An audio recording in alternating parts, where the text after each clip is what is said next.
Hello students, welcome to next step classes. तो आज most important question answer की series में 6 वीडियो में लेकर आया हूँ। यहाँ भी हम टॉप 3 क्वेश्चन को डील करेंगे जो आपके बोर्ड में आया पड़े हैं या आने के जिसके चांसेस ज़्यादा हैं, जो फ्रिक्वेंटली बहुत बार पूछे गए हैं। ठीक है, तो फिलहाल अभी मेरे पास जो 2 क्वेश्चन है, एक बायो से रिलेटेड है और एक केमिस्ट्री से है। फिर इसके बाद मैं एक फिजिक्स से कराऊंगा। ठीक, तो ये वाला थोड़ा कॉन्सेप्चुअल क्वेश्चन है। ये क्या है, क्या कह रहा है कि an individual inherits different traits from his parents, on what basis classification of traits as dominant and recessive is done. मतलब जो हमारे इंडिविजुअल इनहेरिट मतलब जो ऑफस्प्रिंग होते हैं उनका ट्रेट्स डिफरेंट हो जाता है, तो किसके बेसिस पर हम कहते हैं कि उसमें डोमिनेंट ट्रेट है या वो रिसेसिव ट्रेट है। तो इसमें सिंपली आपसे डोमिनेंट ट्रेट और रिसेसिव ट्रेट का क्या पूछ रहा है, डेफिनेशन पूछ रहा है। ठीक है, तो अगर मैं डोमिनेंट ट्रेट को डिफाइन करना चाहूंगा क्या लिखूंगा कि traits which express itself in homozygous and heterozygous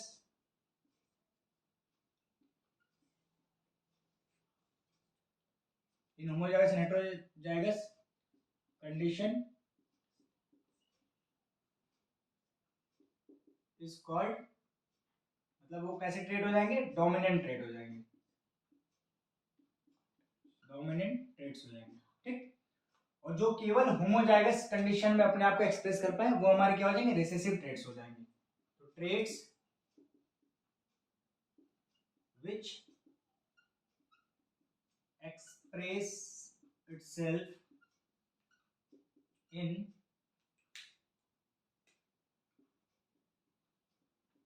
homozygous conditions only, वो क्या हो जाएंगे, रिसेसिव ट्रेड्स हो जाएंगे। ठीक है, यहाँ दो वर्ड बस आ रहे हैं, एक होमोजाइगस और एक हेट्रोजाइगस। अब यहाँ पे ये हमारे हेरिडिटी चैप्टर्स है, तो यहाँ पे इसका क्या मतलब है होमोजाइगस हेट्रोजाइगस। तो मैं आपको बता दूं कि जब हम F1 जनरेशन में जब हम कराते थे क्रॉस पॉलिनेशन, तो हमारा 4 वहां पे रिजल्ट निकल के आता था। क्या निकल के आता था, तो मैं अगर यहाँ पे बताना चाहूँ तो आप देख सकते हो यहाँ 4 रिजल्ट क्या निकल के आता था। Capital T, capital T, capital T small T, capital T small T और स्मॉल टी स्मॉल टी। ये हमारा F2 जनरेशन में निकल आता था जब हम क्रॉस वाले को आपस में सेल्फ पॉलिनेशन कराते थे, तो हमारे ये रिजल्ट निकल के आता था। ठीक है, capital T capital T, capital T small T, capital T small T और स्मॉल टी स्मॉल टी। ठीक, अब देखो, तो ये कराने के बाद से आप देख सकते हो होमोजाइगस और हेटेरोजाइगस हमें यहाँ समझना है। तो होमोजाइगस क्या हो जाएगा कि जहां पे हमारे जो 2 एलएल होते हैं वो सेम रहे, 2 एलएल क्या हो, सेम रहे। जैसे इसको मैं कह सकता हूँ ये क्या है, ये वाला कैपिटल टी, ये हमारा होमोजाइगस में, ये F1 जनरेशन में हमारा ये रिजल्ट निकल के आता है जो पी वाला मेंडल ने कराया था F1 जनरेशन में। ये 4 रिजल्ट निकल के आया था जहां पे हमारा 3:1 का रेशियो बन रहा था। ठीक है, अब देखिए होमोजाइगस में क्या हो रहा था, हमारा मोनोहाइब्रिड का केस है, ये F1 F2 का था, ये F2 जनरेशन में मोनोहाइब्रिड का केस था। तो होमोजाइगस क्या होता है, जिनके एलएल क्या होते हैं, सेम होते हैं। ये होमोजाइगस हो सकता है और ये होमोजाइगस हो सकता है। ठीक, तो यहाँ देखो ये कैपिटल टी किसको रिप्रेजेंट करता था, डोमिनेंट को। ठीक, तो यहाँ दोनों किसमें, कैपिटल टी मतलब दोनों होमोजाइगस में, मतलब दोनों हमारे डोमिनेंट वाले ही, और कैसे हैं, होमोजाइगस में। इसमें हमारा डोमिनेंट ट्रेट अपने आप को एक्सप्रेस करेगा। ठीक, यहाँ पे एक एल कैपिटल टी और एक एल स्मॉल टी है। यहाँ देखो ये दो अलग अलग हो गए, ये क्या कहलाएंगे, हेट्रोजाइगस। ये क्या कहलाएंगे, हेट्रोजाइगस। क्यों, क्योंकि यहाँ पे 2 एल है या 2 जीन जो है वो अलग अलग है, डिफरेंट है। ठीक है, तो डिफरेंट है तो ये हेट्रोजाइगस हो गया। अगर दोनों सेम रहेंगे तो ये होमोजाइगस हो जाएंगे। तो ये और ये दोनों हेट्रोजाइगस हो गया। ठीक, तो हम इसका रिजल्ट जब लिखते थे तो हम क्या कहते थे, हम कहते थे कि यहाँ पे 3 टॉल है और एक क्या है, शॉर्ट है, यही बोलते थे। सिंपल सी बात है, यही बोलते थे कि 3 टॉल 1 शॉर्ट। कैसे, क्योंकि हम कहते थे कि जब कैपिटल टी मतलब ये दोनों डोमिनेंट है, इसमें डोमिनेंट कैरेक्टर उसका झलक के आएगा। यहाँ पे भी डोमिनेंट वाला के साथ एक स्मॉल टी मतलब रेसेसिव वाला, लेकिन इसमें जो कैरेक्टर झलक के आएगा वो कौन सा, डोमिनेंट वाला ही आएगा। ठीक, इस वाले में भी सेम डोमिनेंट वाला आएगा। लेकिन यहाँ पे दोनों क्या रिसेसिव है, तो यहाँ पे हमारा एक शॉर्ट बन जाता था, एक शॉर्ट बन रहा था और 3 टॉल बन रहे थे। ठीक, तो मैंने डेफिनेशन में क्या लिखा कि ऐसा ट्रेड्स, ऐसा कैरेक्टर जो एक्सप्रेस करता है अपने आप को इन homozygous and heterozygous, in homozygous and heterozygous, जो होमोजाइगस में भी अपने आप को एक्सप्रेस करे जैसे डोमिनेंट इसमें बना रहा था, ठीक, और जो हेट्रोजाइगस में भी अपने आप को एक्सप्रेस करे, ये दोनों में कर रहा है, जो डोमिनेंट ट्रेट्स है ये दोनों में अपने आप को एक्सप्रेस कर रहा है। लेकिन जो हमारा रिसेसिव ट्रेट्स है, ये जो हमारा रिसेसिव ट्रेट्स है ये क्या करेगा, केवल अपने आप को होमोजाइगस कंडीशन में, मतलब जब ये दोनों सेम जीन बन रहा है रिसेसिव वाले, तभी ये कहला रहा है यहाँ पे शॉर्ट प्लांट। ठीक है, इसके साथ अगर कैपिटल टी लगा रहेगा तो हेट्रोजाइगस हो गया, तो उसमें ये रिसेसिव अपने आप को एक्सप्रेस नहीं करेगा, ये केवल होमोजाइगस में एक्सप्रेस करेगा। ठीक, तो अगर ऐसा कंडीशन हो रहा है कि जो ट्रेड्स हमारे होमोजाइगस कंडीशन में एक्सप्रेस कर रहे हैं वो हमारे क्या हो जाएगा, रिसेसिव हो जाएगा, और जो होमोजाइगस और हेट्रोजाइगस दोनों में एक्सप्रेस कर रहे हैं अपने कैरेक्टर को, तो वो हमारा क्या हो जाएगा, डोमिनेंट ट्रेड्स हो जाएगा। सिंपल सा आपको इस क्वेश्चन में वही पूछा था कि डोमिनेंट रिसेसिव किसके बेसिस पे कहेंगे, तो ये आपको ऐसे लिखना था। आप 3 नंबर में पूछा था, तो इन दोनों डेफिनेशन के बाद आप ये एग्जांपल भी दिखा सकते हो कि मेंडल्स ने ऐसे काम किया था, इसके थ्रू ये बताया। ठीक, तो ये आप एक बार देख सकते हो, स्क्रीनशॉट ले लो, क्योंकि अभी मैं उधर बताऊंगा तो हो सकता है ये मुझे रब करना पड़े। ठीक है, अब देखो, अब दूसरा क्वेश्चन क्या दे रहा है कि ये बहुत ही फेमस क्वेश्चन है, बहुत बार पूछा गया है। ठीक है, अब magnesium ribbon is burn in oxygen to give a white compound. एक मैग्नीशियम रिबन को हम क्या कर रहे हैं, जला रहे हैं ऑक्सीजन में, और हमको एक कंपाउंड, व्हाइट कंपाउंड एक्स मिल रहा है। ठीक, accompanied by emission of light, light वहां पे एमिट हो रहा है। ठीक, अब देखो, if the burning ribbon is now, अब वो जो जली हुई रिबन है उसको मैंने प्लेस किया एटमॉस्फेयर में, नाइट्रोजन के साथ रिएक्ट करा दिया, तब कंटिन्यू वो बर्न कर रहा है और एक कंपाउंड वाई फॉर्म कर रहा है। हमको बताना है कि वो केमिकल फॉर्मूला लिखना है कि एक्स और वाई का क्या केमिकल फॉर्मूला है, और एक बैलेंस्ड केमिकल इक्वेशन बताना है जब हमारे ये जो एक्स यहाँ बना है वो वाटर में डिसॉल्व होगा तो क्या बनेगा। ठीक, तो सबसे पहले हम देखते हैं कि एक मैग्नीशियम रिबन लेते हैं, तो मैं यहां लिख देता हूं, ये हुआ हमारा मैग्नीशियम सॉलिड फॉर्म में, उसको हमने किसके साथ रिएक्ट करा है शुरू में, ऑक्सीजन के साथ, तो क्या बना रहा है, एक कंपाउंड एक्स बना रहा है।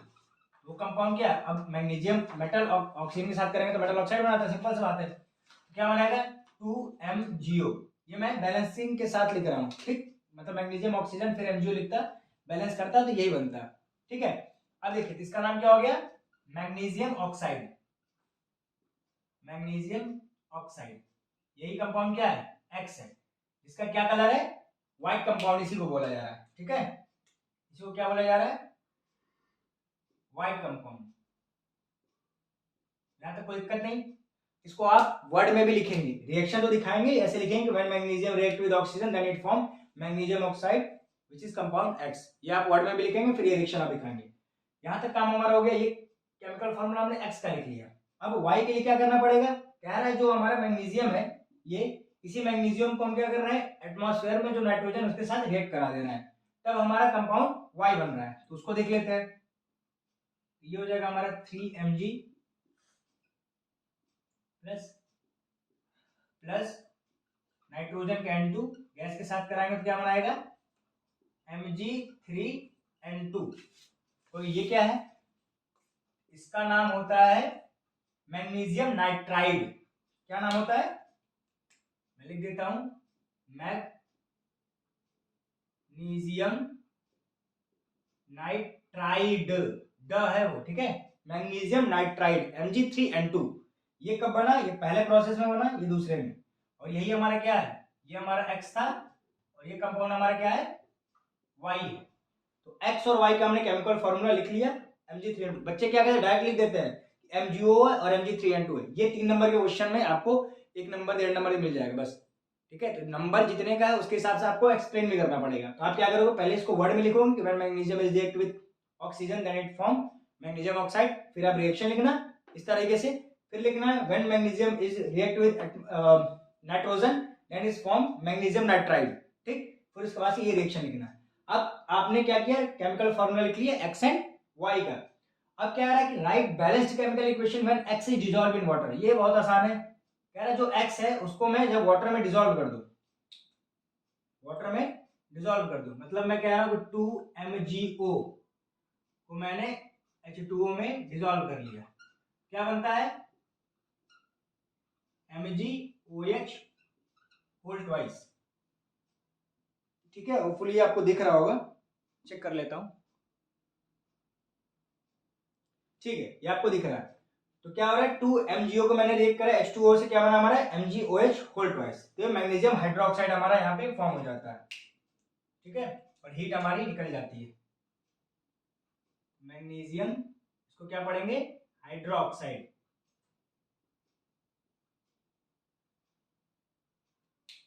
मैग्नीशियम हाइड्रोक्साइड प्लस हीट, 2 2 1, यहाँ इसको MgO रखो, MgO plus H2O MgOH whole twice. देख लेते हैं Mg एक है, ऑक्सीजन 2 है, इधर भी ऑक्सीजन 2 हो गया, हाइड्रोजन भी 2 है, हाइड्रोजन भी 2, तो बैलेंस है हमारा। ठीक है, और हीट हमारी निकल गई यहाँ से। ठीक, तो हीट हमारी निकल गई, तो एक तरह की ये कैसा रिएक्शन हो गया, हीट निकल लिया ना, तो एक्सोथर्मिक रिएक्शन भी इसको हम लिख सकते हैं। ठीक है, इसमें पूछा नहीं है, लेकिन अगर पूछ लेता कि किस टाइप का रिएक्शन है, एक्सोथर्मिक रिएक्शन है। और दूसरे वर्ड में इसको लिख सकते हैं कि ये कॉम्बिनेशन रिएक्शन, क्योंकि दो कंबाइन करके तीसरा कंपाउंड फॉर्म कर रहा है। ठीक, तो ये आपका कंप्लीट क्वेश्चन हुआ। जिस तरह से क्वेश्चन बोला था उस तरीके से ही आप स्टेप बाय स्टेप लिखोगे तो आपको पूरा मार्क्स मिलेगा, कटेगा नहीं। ठीक है, आप अगर इधर उधर कूदोगे फांदोगे तो क्या होगा, इधर का उधर कर दोगे। ये बच्चे तो हमेशा सही कर देते हैं, लेकिन ये वाला नहीं कर लेते हैं, तो ये वाला आपके लिए क्या हो सकता है, नया हो सकता है। मैग्नीशियम जब नाइट्रोजन से रिएक्ट करेगा तो मैग्नीशियम नाइट्राइड बनाएगा। ये वाला भी आसान है, ये भी बच्चे कर लेते हैं, लेकिन ये बहुत बार पूछा गया, इसलिए मुझे ये क्वेश्चन यहाँ पे कराना पड़ा। ठीक, लेकिन ये वाला क्वेश्चन नया था, इसमें बच्चे समझ नहीं पाते लिखे कैसे। जैसे जो सोचने वाले क्वेश्चन होते हैं उसमें बच्चे समझ नहीं पाते लिखा, मतलब लिखा क्या जाए, पढ़ा तो बहुत कुछ है, तो मैंने बता दिया कि इसमें लिखना क्या था। ठीक है, और किस तरह से आप इसको चैप्टर से रिलेट करके एक्सप्लेन भी कर सकते हो। अब मैं तीसरा क्वेश्चन आपको लेकर आऊंगा जूल्स लॉ ऑफ हीटिंग पे, जो आपका फिजिक्स से रिलेटेड है। ठीक, उस पर हम फिर आज का थर्ड क्वेश्चन उस पर करेंगे। तो बच्चों, ये बहुत ही शानदार क्वेश्चन जो जूल्स लॉ ऑफ हीटिंग से रिलेटेड है आपके पास लाया हूँ। इसमें 3 क्वेश्चन बनाना पड़ा है। ठीक है, पहला कि जूल्स लॉ ऑफ हीटिंग होता क्या है उसको एक्सप्लेन करेंगे, ये 4 नंबर के नीचे आपसे नहीं पूछा जाएगा। फिर इसके बाद से पूछ रहा है कि एक 250 वाट की टीवी है जो 1 घंटे चल रही है, और एक 1200 वाट का टोस्टर है जो 10 मिनट चल रहा है, इन दोनों में एनर्जी कौन ज्यादा कंज्यूम कर रहा है, ये बात बतानी है। ठीक, फिर तीसरा क्वेश्चन कह रहा है कि why is tungsten used almost exclusively for filament of electric lamp. Electric lamp में हम टंगस्टन को ही क्यों यूज करते हैं, उसका हमको यहाँ एक्सप्लेनेशन क्या करना है, देना है। ठीक है, तो पहला हम पढ़ते हैं क्या कह रहे हैं, जूल्स लॉ ऑफ हीटिंग। ये आप अगर मेरी मैराथन वाली सीरीज देखोगे तो वहां भी मैंने बताया हुआ है। तो क्या इसको पहले मैं फॉर्मूला लिखता हूँ फिर उसको डिफाइन करता हूँ। पहले मैं वैसे लिखता हूँ जैसे आपको लिखना है। ठीक है, वरना आप क्या करोगे ऊपर नीचे कर दोगे। तो लिखेंगे कि it states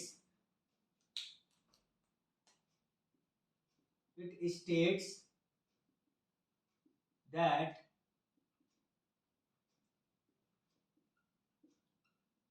heat energy is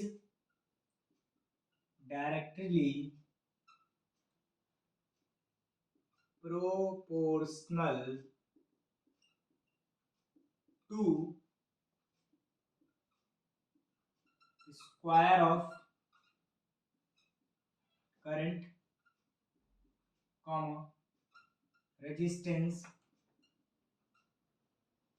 and time। ठीक, ये ऐसे आपको वर्ड में पहले लिखना पड़ेगा। बच्चे क्या करते हैं, एक ही चीज याद रखे रहते हैं, H equal to I square R into T. ये सही है, लेकिन अगर ये 1 नंबर का क्वेश्चन हो तो आपको आधा मार्क्स ही मिलेगा।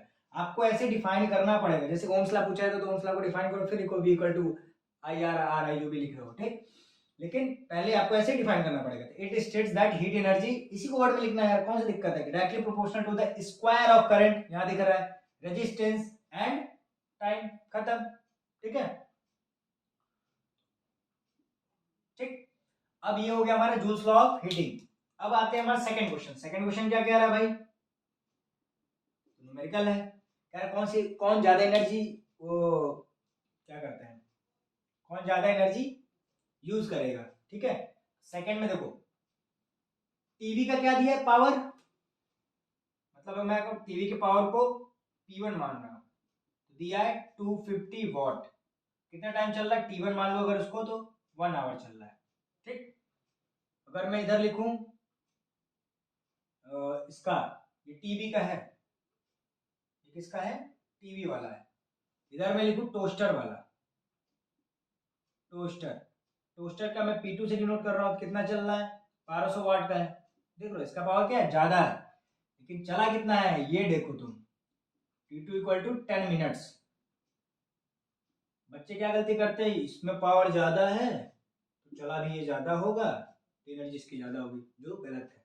इसको हम प्रोसेस वाइज करेंगे। तो हम पढ़े क्या है, वर्क इक्वल टू क्या होता है, पावर इक्वल टू क्या होता है, वर्क अपॉन टाइम। ठीक, और वर्क हमारी क्या है, एनर्जी है, heat energy. Power equal to work upon time, और वर्क हमारा क्या है, हीट एनर्जी है, बस उसी का यूज करना है हमको। हम लिखते हैं power equal to work upon time. ठीक, यहां से मैं अगर वर्क को यहां मैं कहूँ हीट एनर्जी को लिखूँ तो क्या लिखूंगा, P इंटू टी, कोई दिक्कत नहीं होनी चाहिए। P कितना है 250 इंटू 250 वॉट इंटू टाइम कितना है 1 आवर, ये हमारा आ जाएगा 250 वॉट आवर। क्या आ गया 250 वॉट आवर। ठीक है, इसको किलोवाट आवर में अगर मैं कन्वर्ट करूं तो क्या लिख सकता हूं, किलोवाट में अगर कन्वर्ट करूंगा तो लिखूंगा 0.250 किलोवाट आवर। ठीक, 0.250 किलोवाट आवर। ठीक, किलो में 1000 से डिवाइड कर दिया और कुछ नहीं किया हूं। अब देखते हैं इस वाले में, इनका अगर सेम करेंगे H इक्वल टू क्या हो जाएगा P into T, H equal to क्या हो जाएगा P इंटू टी। इनका P कितना है 1200 वॉट इंटू, अब यहाँ पे गलती बच्चे क्या कर रहे हैं, यहाँ 1 आवर लिखे हैं तो यहाँ 10 लिख देंगे, ये 10 आवर नहीं है, आर नहीं है, ये 10 मिनट्स है। ठीक है, 1 आवर नहीं है, ये 1 आवर है, ये मिनट्स में है, तो इसको या तो तुम इसको आर में कन्वर्ट कर लो या इसको मिनट में कर लो, दोनों को मिनट में, फिर तुम्हारा आंसर मिनट में ही आ जाएगा, वॉट मिनट में आएगा। ठीक है, तो इसको हम क्या करते हैं आर में कन्वर्ट कर देते हैं, सिंपल सी बात है, 10/60 लिख सकते हैं आर में, ये 6 टाइम में कटेगा, यहाँ से कटेगा 6 2 12, सही है ना, 10 6 60 और 6 दूना 12, 200। हमारी हीट एनर्जी कितनी आई 200 वॉट आर। इसको अगर मैं उसमें लिखूंगा किलोवाट आवर में, क्या लिखूंगा 0.250 किलोवाट आवर। तो आप देख सकते हो इसकी हीट एनर्जी ये H1 मान लेता हूं और ये H2। ठीक, आप देख सकते हो H1 की एनर्जी क्या आ रही है 0.250 किलोवाट आवर, क्योंकि ये कम वाट का लेकिन चला ज्यादा है, और ये ज्यादा वाट का लेकिन चला कम है, इसलिए इसकी हीट एनर्जी टीवी वाले की ज्यादा है, मतलब एनर्जी ज्यादा कंज्यूम ये कर रहा है एज कंपेयर टू टोस्टर। यहां मैं लिख सकता हूं since H1 is greater than H2, so TV consumes more energy than toaster। ये आपका सेकंड क्वेश्चन था। अब मैं थर्ड वाले पे अगर आऊं, थर्ड वाला क्या कह रहा है, why is tungsten used almost exclusively for filament of electric lamp. क्यों यूज करते थे, सिंपल सा इसका एक ही रीजन है, because tungsten has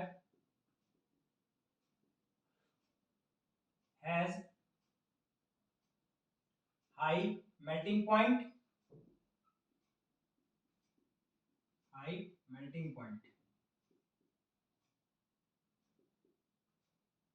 and low resistivity। ठीक है, इसका रीजन क्या है कि टंगस्टन क्या क्या है, मेल्टिंग पॉइंट ज्यादा होता है और उसकी रेजिस्टिविटी कम होती है, इसीलिए हम उसको इलेक्ट्रिक लैंप पे यूज करते हैं। ये 3 बेहतरीन क्वेश्चन मैं आपके सामने फिर से लेकर आया, ये हमारी छठी सीरीज थी, मैं इसको और कंटिन्यू करूंगा, अच्छे अच्छे क्वेश्चन ऐसे लाऊंगा, आप वीडियो में बने रहिएगा। तो मिलते हैं फिर आपसे next 3 important question next video में लेके। ठीक है, थैंक यू सो मच।